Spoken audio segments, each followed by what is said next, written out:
Hello everyone, legal buzz नाउ.com में आपका एक बार फिर से स्वागत है। लीगल बज़ ऐप भी आप गूगल प्ले स्टोर से डाउनलोड कर सकते हैं और जुडिशरी प्री और मेंस परीक्षा के प्रश्नों का प्रतिदिन अभ्यास कर सकते हैं। तो आज ही गूगल प्ले स्टोर से लीगल बज़ ऐप डाउनलोड करें। जुडिशरी एग्जाम पॉपकॉर्न में आज CRPC 1973 से क्वेश्चन, जैसा कि आपकी स्क्रीन पर आया है, दंड प्रक्रिया संहिता की किस धारा में संज्ञेय अपराध की परिभाषा दी गई है? ए धारा 2A, बी धारा 2C, सी धारा 3, डी धारा 3A। आइए फ्रेंड जानते हैं कुछ फैक्ट्स।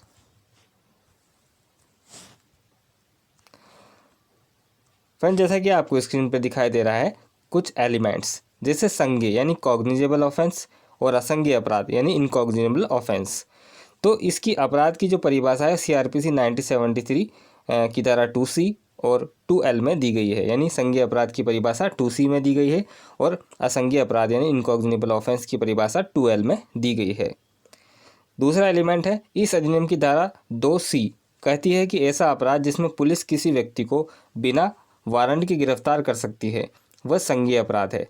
यानी इसमें बताया गया है कि धारा 2C CRPC बताती है कि ऐसे क्राइम जिसमें पुलिस किसी व्यक्ति को विदाउट वारंट जो है गिरफ्तार कर सकती है वह कॉग्निजेबल ऑफेंस है, यानी संज्ञेय अपराध हैं। उसी प्रकार से ऐसे अपराध जिसमें पुलिस को बिना वारंट के गिरफ्तार करने का अधिकार नहीं होता है वह असंज्ञेय अपराध है, यानी इनकॉग्निजेबल ऑफेंस है, यानी जिसमें पुलिस बिना वारंट के किसी व्यक्ति को जो है गिरफ्तार करने का अधिकार नहीं रखती है वह असंज्ञेय अपराध हैं। तीसरा एलिमेंट, पुलिस के पास संज्ञेय अपराधों में बिना वारंट की गिरफ्तार करने का अधिकार होता है। यहाँ जैसे कि संज्ञेय अपराध की बात हो रही है तो यहाँ पर पावर जो है पुलिस को यह है कि वो बिना वारंट के किसी अपराधी को गिरफ्तार कर सके किसी अपराध में।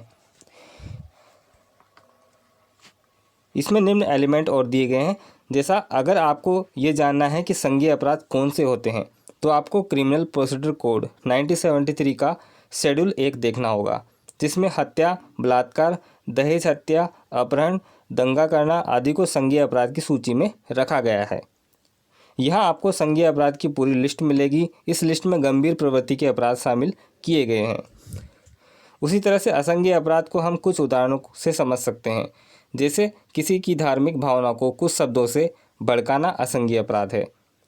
और भारतीय दंड संहिता की धारा 298 ये कहती है कि इस अपराध में पुलिस बिना किसी वारंट के गिरफ्तार नहीं कर सकती है।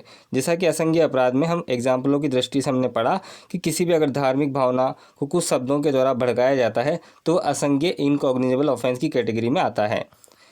और भारतीय दंड संहिता की धारा 298 यह कहती है कि इस अपराध में पुलिस बिना वारंट की गिरफ्तार नहीं कर सकेगी, यानी पुलिस को वारंट की आवश्यकता होगी तभी इस क्राइम में किसी क्रिमिनल को गिरफ्तार किया जा सकता है।